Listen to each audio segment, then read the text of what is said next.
Bixby. Well, wasn't he on TV? He was. He played the Incredible Hulk.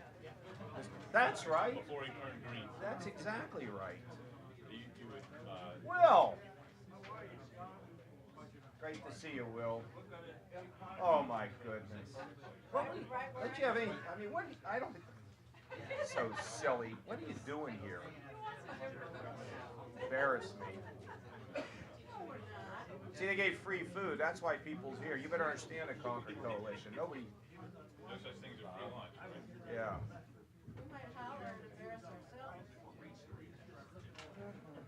You look great. How you feel? Great. Good. Karen, down her way to Atlanta, so she said, tell you, I don't know, whatever you want to do. Thank you.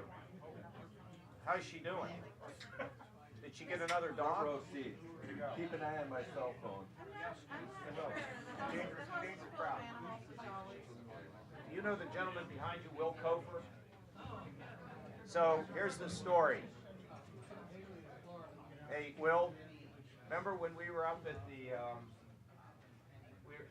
I missed it late into the Intelligence Committee room when Mr. Daniel was trying to give all that stuff to Ferdinand Marcos?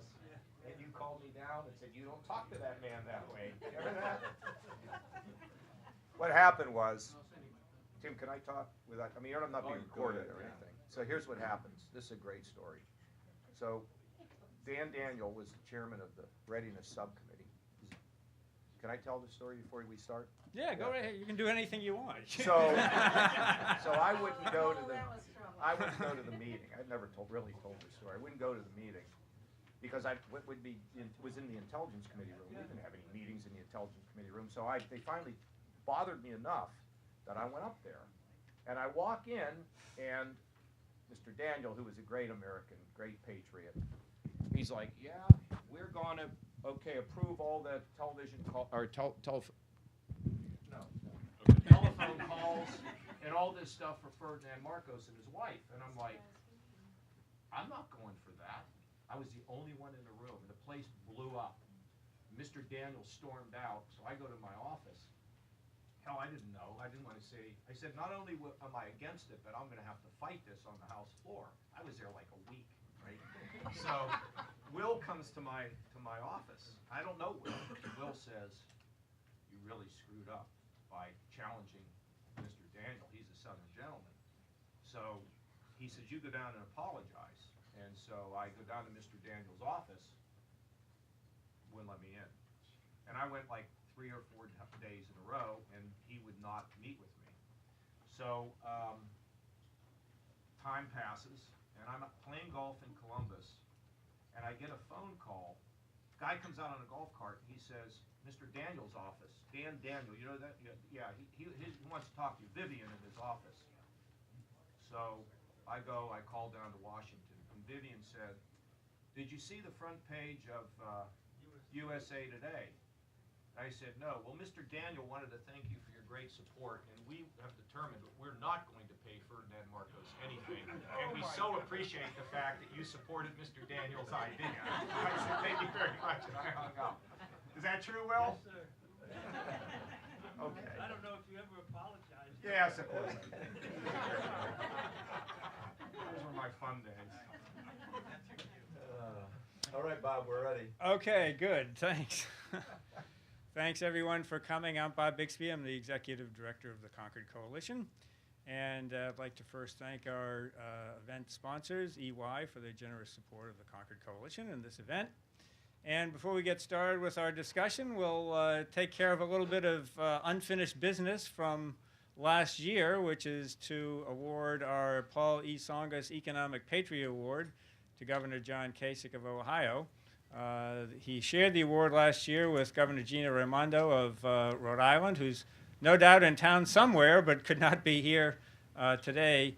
But they were our honorees, and I'd like to invite Concord Coalition Board Member Tim Penny to come up here and present the Economic Patriot Award to Governor Kasich. Happy to do so. And I have known John Kasich since we came to Congress together in 1982, and I have often said I love him like a brother. So I really shouldn't need notes when presenting an award to John, but I did jot notes because I wanted to make sure I didn't leave any of these items out. First of all, it's important to know, and if you know John, you know this already, he's never been bashful. When he was a freshman at the Ohio State University, he walked into the president's office and told the president how to run the place. And somehow, out of that, finagled an invitation to go to meet the President of the United States, President Nixon, and went to D.C. and had 20 minutes with Nixon in which he told Nixon how to run the country. Did a good job there.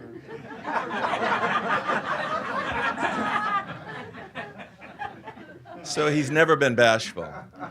He's never been afraid. He took on an incumbent Democratic state senator at age 25 or 26 to win his first seat in the state legislature. He took on an incumbent Democratic congressman in 1992 and became one of the few, if not the only, Republicans to win against a Democratic incumbent that year. He took on a Democratic incumbent governor in 2010 and won that race. So he's never been afraid of a political challenge. But he's never been afraid of the tough challenges in politics, and he's always been focused on getting things done. He led the effort to scrap the B-2 bomber program, which he felt, as a member of the Armed Services Committee, was a wasteful expenditure.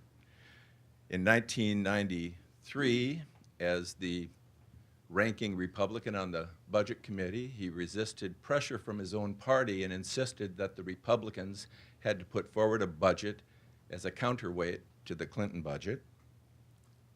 He then got together with a young congressman, then young congressman from Minnesota, and we put forward the Penny Kasich plan, which, while it came just a few votes short of passing, I think it's fair to say it changed the dynamic and the debate around budget issues here at the national level.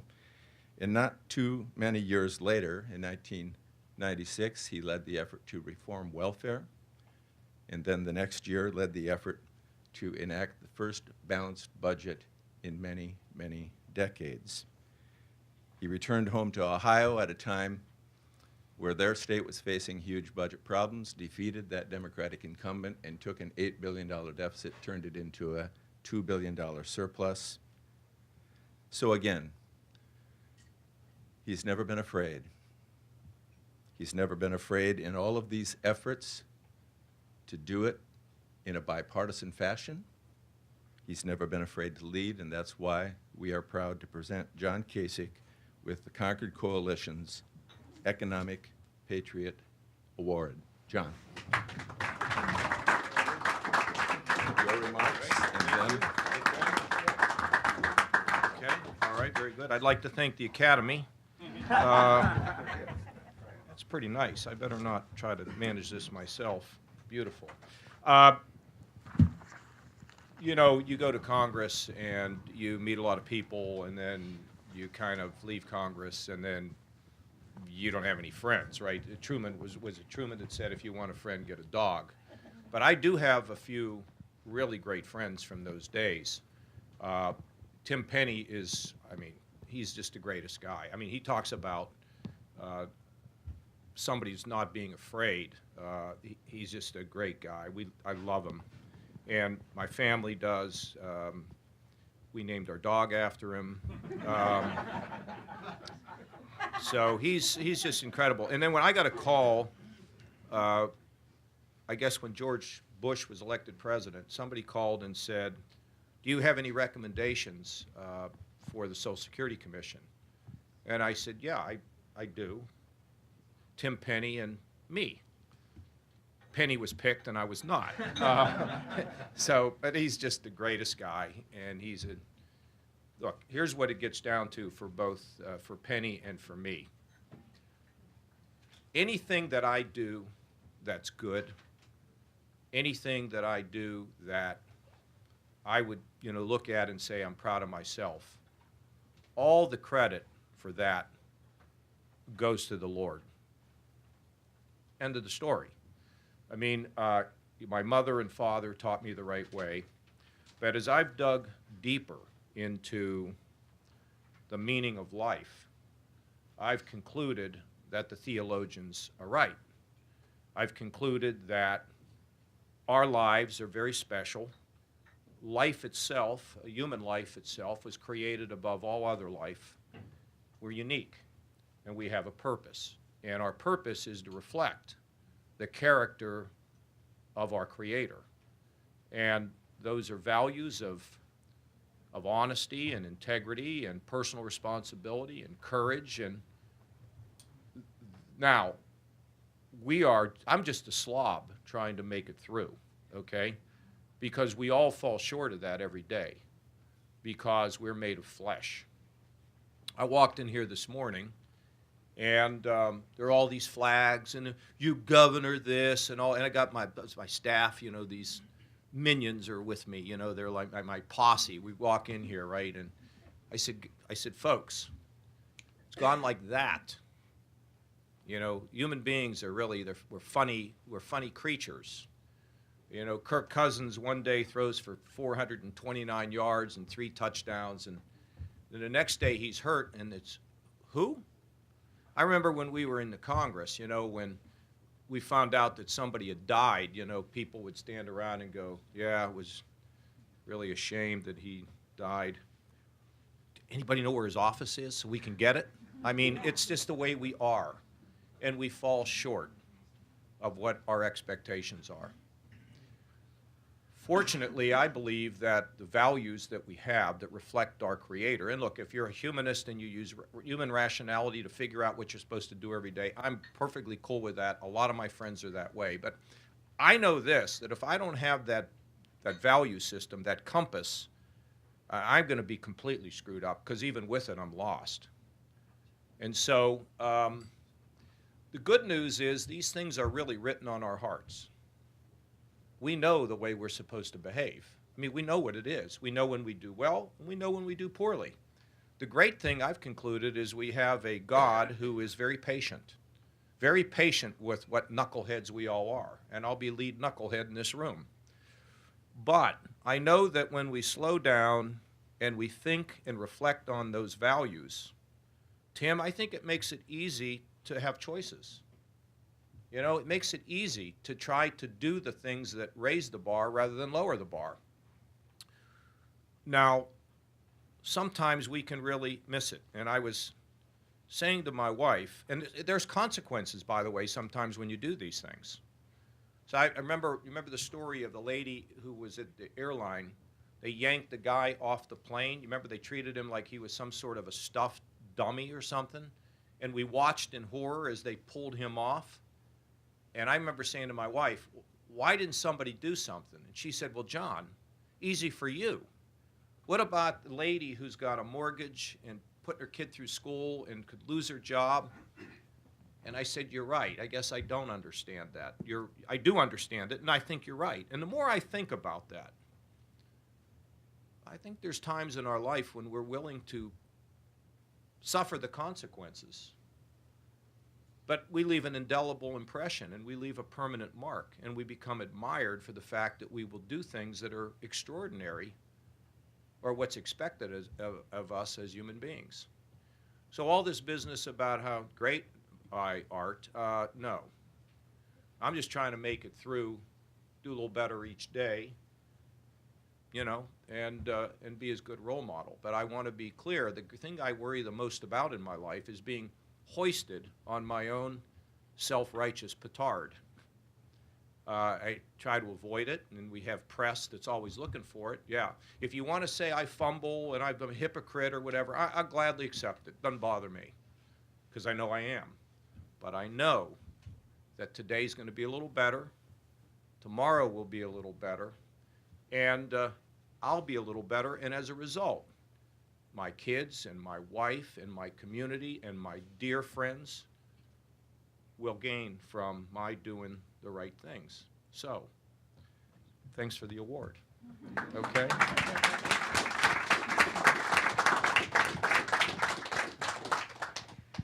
Okay, well, in the next, what do we have, about half an hour or 20 minutes or something?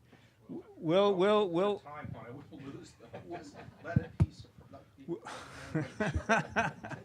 we'll go through the whole budget and figure everything out. But I want to first go back 25 years to the time that Tim alluded to. Sitting here with John Kasich and Tim Penny is for me kind of like being, going to a Simon and Garfunkel concert, for people from that were really into budget issues 25 years ago. These were the go-to guys on Capitol Hill. And you had a budget plan that sought to cut the deficit. It was bipartisan. It almost passed. So to get us going, I just thought if you could both reflect a little bit on how did that process get started? How did you hold your group together? And how the heck did you ever get it to the floor for a vote? Well, let me start, and John can fill in a lot of details. It started with the Clinton budget, which you decided needed to be opposed by a Republican alternative. So we had an honest fight over these budget priorities. But for those of us in the Democratic Party, and at that time I was the leader of a group called the Democratic Budget Group, comprised of roughly 60 fiscally conservative Democrats, we weren't delighted with the Clinton budget and asked for the opportunity to offer additional budget cuts later in the budget process. And I will say that the party leadership and the White House at that time were willing to allow that. Partly they needed the several votes that we would bring on board in order to pass their budget, but partly because I don't think they realized they were in for a real fight over additional budget cuts. So we were guaranteed a vote. That's the one thing. And that's what I brought to the table. So I'm trying to figure out how do I make this a serious effort when all I've got is maybe, if I'm lucky, 60 Democrats that will vote for this. And I'm starting to talk to a handful of Republicans. And in the well of the House, John Kasich comes running over and he says, "Penny, you're going to need my help." And I thought, well, he's the ranking Republican on the Budget Committee. I'm not stupid. Yeah, I could use his help. So we put together a process in which I had a group, probably numbering 30 Democrats that were willing to work on this. He had a group of roughly 30 Republicans, and he made sure some of the key Republicans were in that group. We then formed subgroups addressing every piece of the budget, domestic and defense, and had equal numbers from both parties on each subgroup, and said that they had to scour their budget for savings, their part of the budget for savings, and that it was going to be decided. Recommendations were to come from these subgroups only if a majority of the Democrats and a majority of the Republicans on each of these task forces agreed. But then once all of those recommendations came forward, it was all for one and one for all. That even though there were going to be tough things to swallow in this plan for all of us, we were going to bring it forward and we were going to stay glued. And so we did. And I think that process of building this budget reduction effort in that fashion had an integrity to it that isn't often seen on Capitol Hill. And I think that's why we came within 4 votes of actually passing that, despite, and John may describe this, despite opposition from almost every quarter here in the nation's capital. You know, it's kind of revive. I've always believed that if you can get people in a room and you can talk to them honestly and get them to search themselves, good things will come out of them. So when we formed this group, we had confidence that people would make intellectually honest decisions, and they did. That always really meant a lot to me. But I always believed that. I always thought that, even when I was a kid, that you can get people together.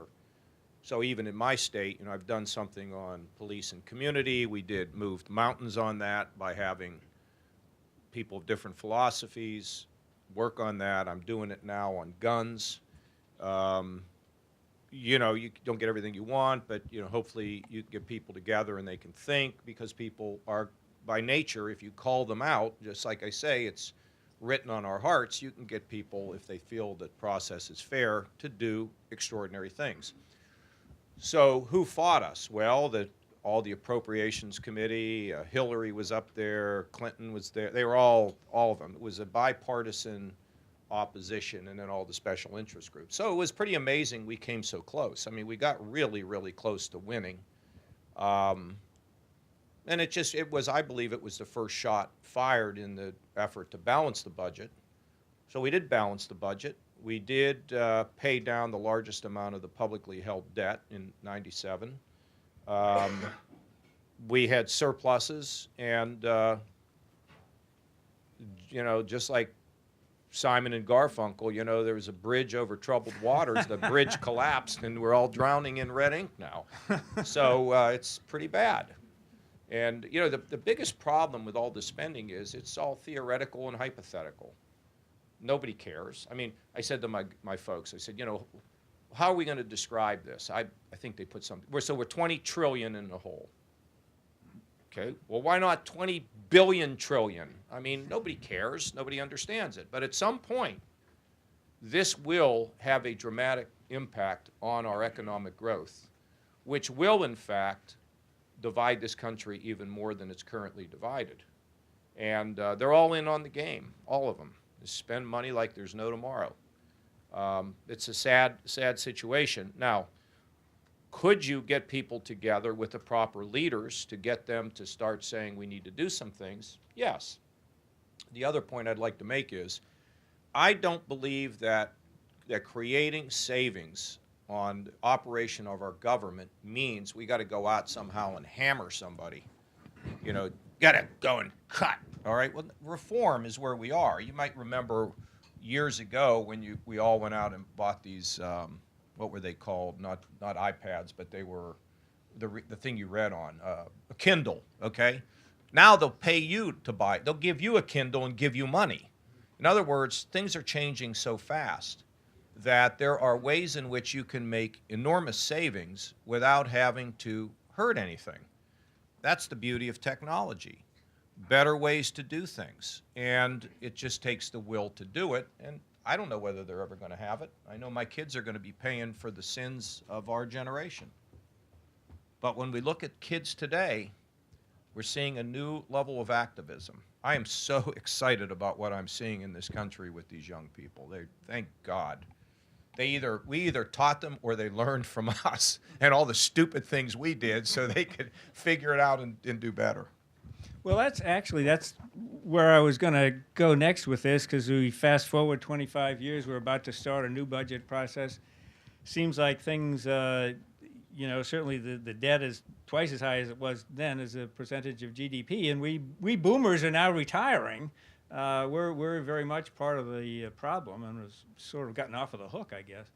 But we look back, and it's really, answering the question of, why does the deficit matter, and why is it a really important thing for future generations? I think that the most important thing about this is investing in our nation and the generational aspects of it. But is this what really has driven both of you to be such passionate advocates for fiscal discipline? Well, look, for me in my state, if we can't balance a budget, we're not going to get any jobs. And if we don't have any jobs, we take away people's dignity because people want to work. That's a part of human dignity. The human condition is being productive. And so I know that in my state, if I've got a budget where they don't know what the heck's going to happen tomorrow, and look at Illinois. The place is a disaster. Land of Lincoln, people don't want to, are we going to go open a business in Illinois? Yeah, great. So I knew that in my state it's directly connected. I also used to have this debt clock. Tim used to see this debt clock. When I was out running for president, maybe you didn't know that, I didn't win, but I did run. And so when I would have the clock, and there were a lot of young people would come to my stuff, and I would say, when that debt goes up, your job opportunities go down, and when the debt goes down, your job opportunities go up. If there's anything that has failed with the Concord Coalition and all these groups, you don't explain anything to anybody. yeah, the higher percentage of the GDP and and I mean, You've come heard on. my talk. Yeah. Well, you have a lot of people here, but there was free food. But nobody cares about this.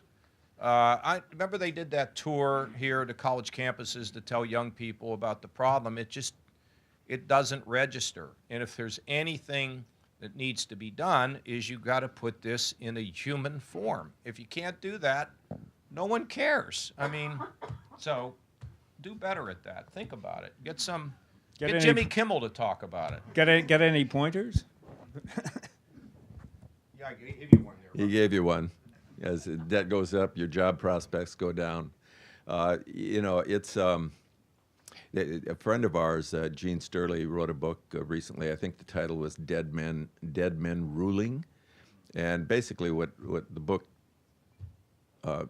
elaborates on is that politicians of the past created our entitlement structure, Social Security, Medicare, Medicaid, and that increasingly those programs are consuming a larger and larger share of the total budget, which then inevitably crowds out everything else.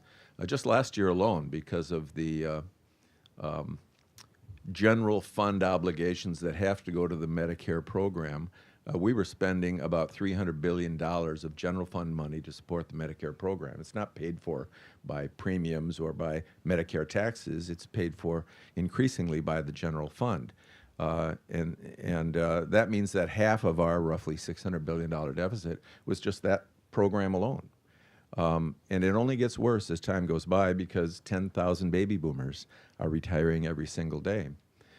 So again, getting back to the premise of Gene Sturley's book, it's that pretty soon we're going to be doing nothing with today's dollars because we won't have today's dollars.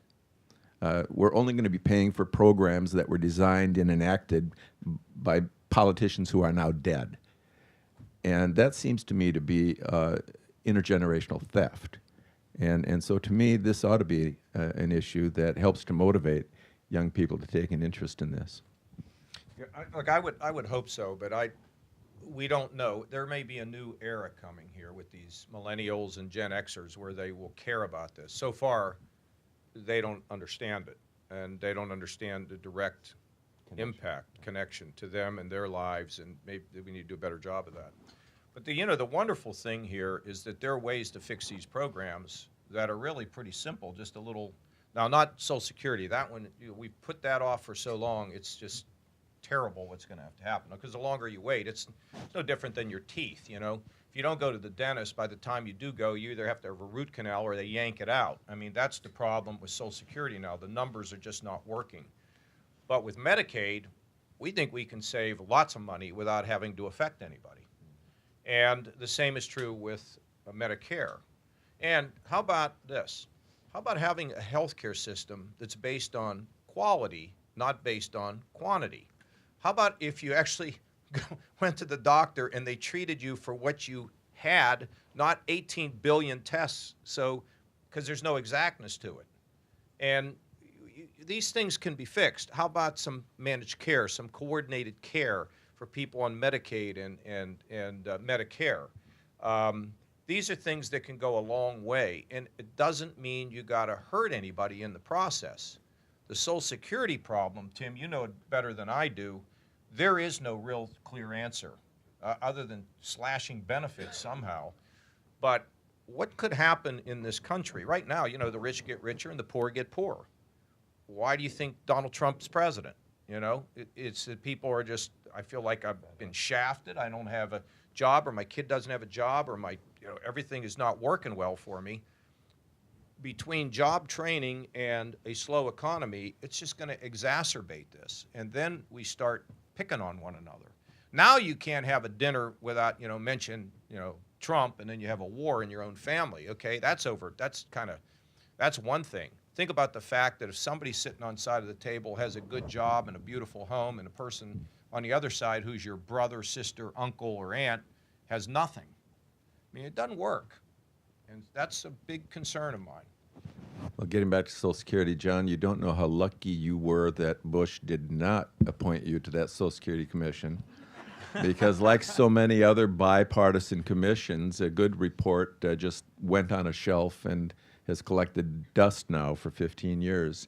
And you're right about the dilemma that creates for us, because the baby boomers are now retiring. We've long since passed the day that annual Social Security payroll taxes paid for our Social Security program. We're now eating into the trust fund. And the trust fund is a fiction. It's an IOU that the rest of the budget owes back to the Social Security system, because we spent the Social Security surplus, which we tried to build up with those reforms that we voted for back in 1983. You're right. You know, every day that we waste, and we wasted 15 years since the last major attempt to reform this program, the problem just gets worse, and therefore it gets that much harder to fix. I think the magnitude, you were mentioning this before, Tim, is that Medicare and Medicaid and Social Security are almost 50%, about 50% of the non-interest part of the federal budget now, and they'll be about 60% within 10 years. So if you're a millennial, that can be somewhat concerning. The other thing that it has the effect of, and I'd like to get your impression on this too, is squeezing other programs, the so-called discretionary programs, which are 30% and going to be shrinking to about a quarter of the federal budget. What is the opportunity cost there, both in terms of national security and things that the federal government could do in investment, whether it's workforce training or productivity-enhancing investments that we can't do because so much of the budget is devoted to interest and entitlements? Yeah, well, the problem with interest and entitlements is that it's money spent on nothing new. It buys us nothing new. It's current consumption. To the degree that there's any investment in our federal budget, and I always am leery of the term investment, because anytime you want to argue for more government spending, you somehow claim it's an investment.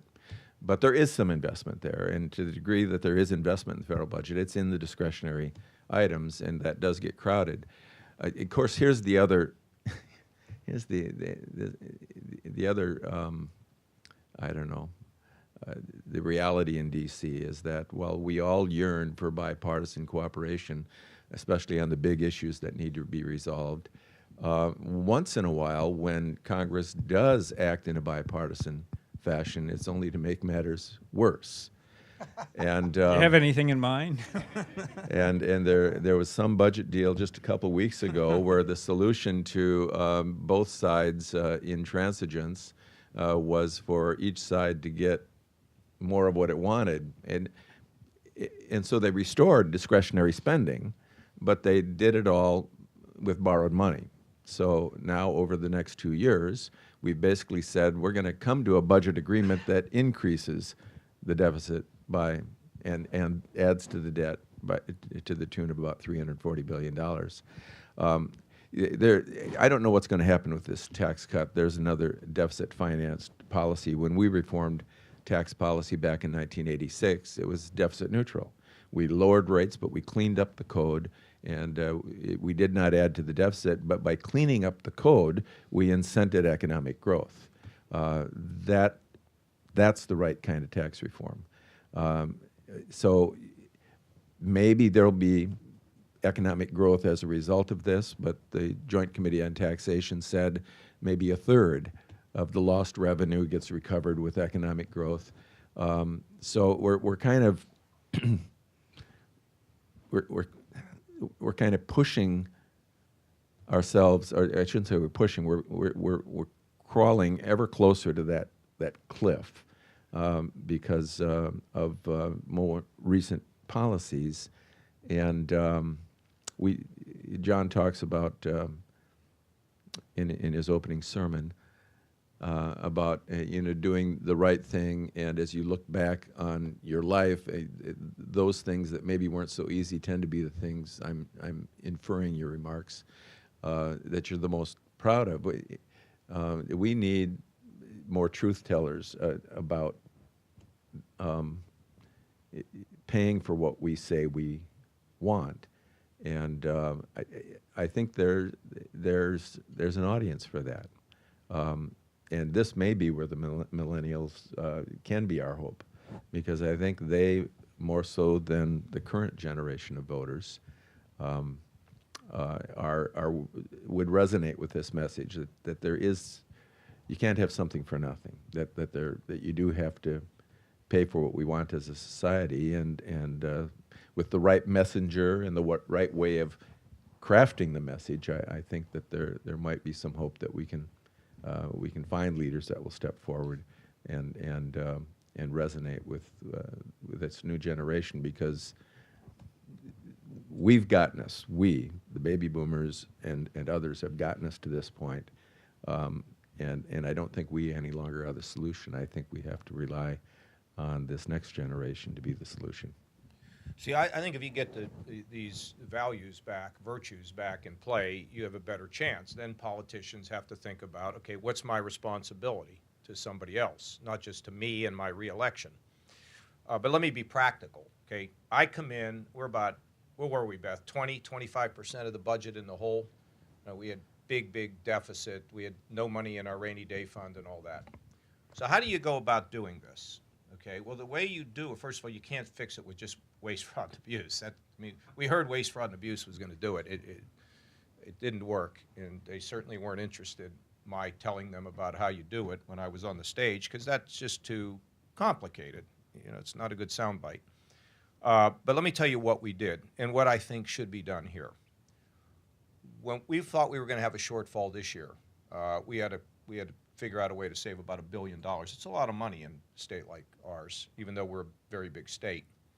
So what we do is we tell our cabinet members, okay, I want you to tell me how you're going to live with 10% less next year, and I want to see how you would live with 5% less, and then I want to see what you would do with flat.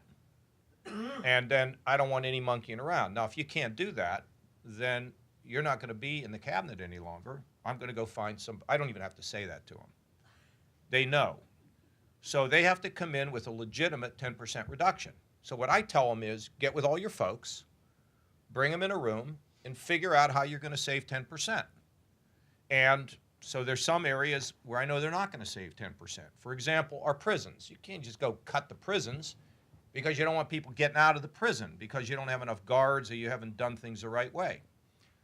But I don't want them to think that way. You give me your 10% cut. You tell me what you're going to do. Tell me what you're going to do across the board on every single item in the budget. Now, to make a long story short, we were $8 billion in the hole. Now we are in balance. At the time, we had 89 cents in our rainy day fund. Now we have $2 billion. Now, in the middle of all this, people said, and I said I was going to cut taxes at the same time I was going to balance the budget. And everybody's like, well, he's going to throw all these people in the gutter and the poor are going to lose. Well, it didn't work out that way.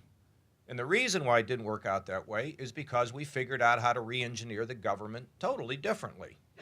And so some things did we cut? Yeah, but not a heck of a lot. I mean, we just figured out a way to manage things. And then for the programs for the prisons or the programs for the mentally ill or the programs for the developmentally disabled, at the end, I would then come in and I would distribute the money, or my folks would distribute the money and have it make sense. So where are we in the state? Well, low uninsurance rate. People feel they have opportunity. I mean, we've actually invested money in early childhood, which is very expensive. But now I'm thinking early childhood, I'm trying to think about, I want technology. I want robots. I want video.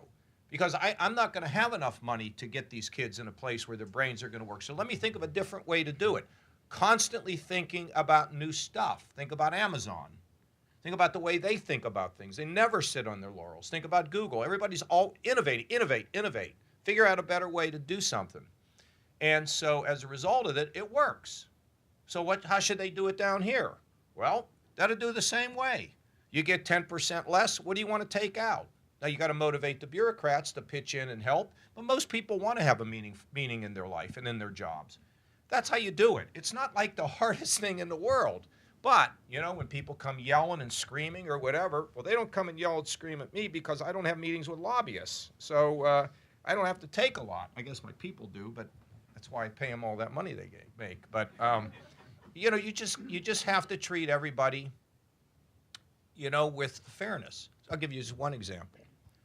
So we have a very low increase in our Medicaid program. I expanded Medicaid, and now everybody's expanding it, by the way. But I expanded it, but one of the things I had to do to control the costs, and I've got a fantastic guy who's worked with me to do this, we said, if you want to stay in your own home and not go to a nursing home, you should be able to. It saves a lot of money. You don't know the war we had in getting that done. We still haven't have a final victory. But now there are, Greg, are you around? I think there's now 10,000 people, 10,000 Ohioans who are now able to stay in their own home rather than being put in nursing home where they would have had no option. Is that right, 10,000? 10,000 people left the nursing home to go in their own homes. Now, what do you think? You think people would want to be in their own homes rather than a nursing home? And it saves money. It's like a twofer, But it was a war to get it done, and we still have not had a final victory on this. But you take these interest groups on. I'm not against nursing homes, but don't tell me that mom and dad have to be in one if they don't have to be in one. Give them the option to be able to be out there and stay by themselves. See, the problem always gets to be the pinch. It always gets, okay, so we're reducing agriculture subsidies, so every farmer in the world wants to come and say, not mine, okay? I'll give you another one, defense. Concord Coalition, I'll tell you all about it. So I go up to New Hampshire, and I go visit this, I'm running for president, right? I did pretty well up there.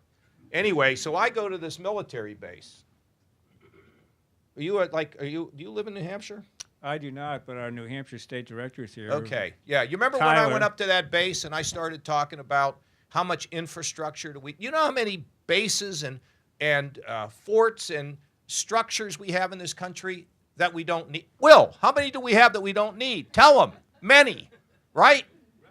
Okay, but we won't close any of them down because it's pork barrel politics. So we got to bump the defense budget up by $700 billion because we don't have the guts to say, you don't need this anymore. Now, here's what's interesting. When you shut these old places down, it leads to economic development. It's some of the most prime land. You can turn lemons into lemonade. But boy, that's not easy up front. Because if I have to go get that flu shot, when they put that needle in my arm, I won't like it. It's leadership, folks. Is what it's all about. Actually, Pease Air Force Base, they did that. It's a really growing booming. area. They closed it down booming. Many years ago in one of the base closing commissions, and it's one of the most booming. And this just reminded me of something I left off my list. He was one of the chief architects of the Base Closure Commission back in the late 80s. Speaking of... Then it died, by the way. We have not had one since. Well, it lasted for a while. We did. And so you can't waste money in defense, in welfare, in anything. I'll give you one. I love the National Institutes of Health. Okay, what I want to know is how much overhead do they permit when they give money to universities? And by the way, how much of the universities are doing things to truly develop significant healthcare progress? It's a reasonable question. Of course, nobody wants to ask the university president that because the answer ain't going to be very good. Our kids are at risk. I think I'm done. I've said enough here today. Can I be done now? Well,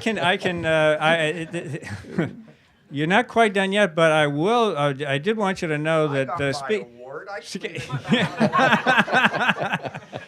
This recording, we actually have a radio program on WKXL News Radio, Concord, New Hampshire, called Facing the Future, and all of our remarks today are going to be next week's show. Oh wow! So we have to run. We have to run to the end of the well, I'm time supposed period. to go up there for a town hall. I guess maybe I'll reconsider. So see if I can get.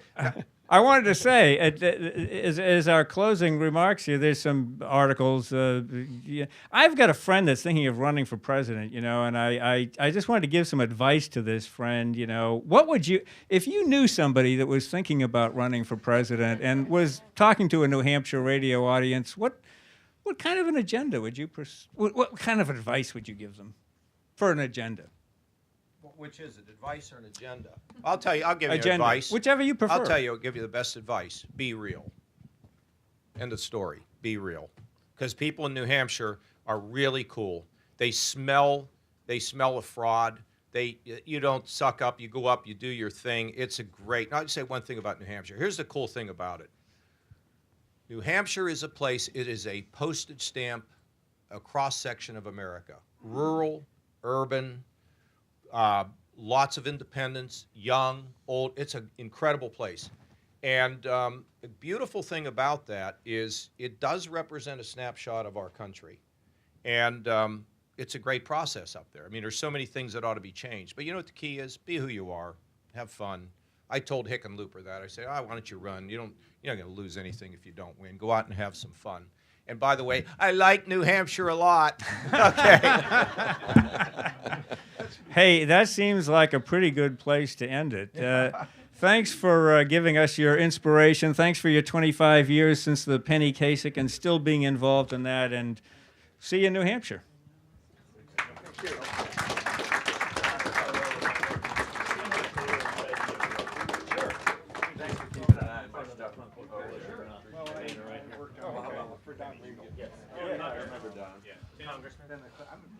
Oh, yeah.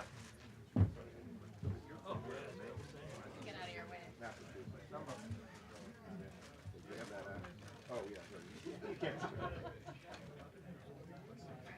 Okay.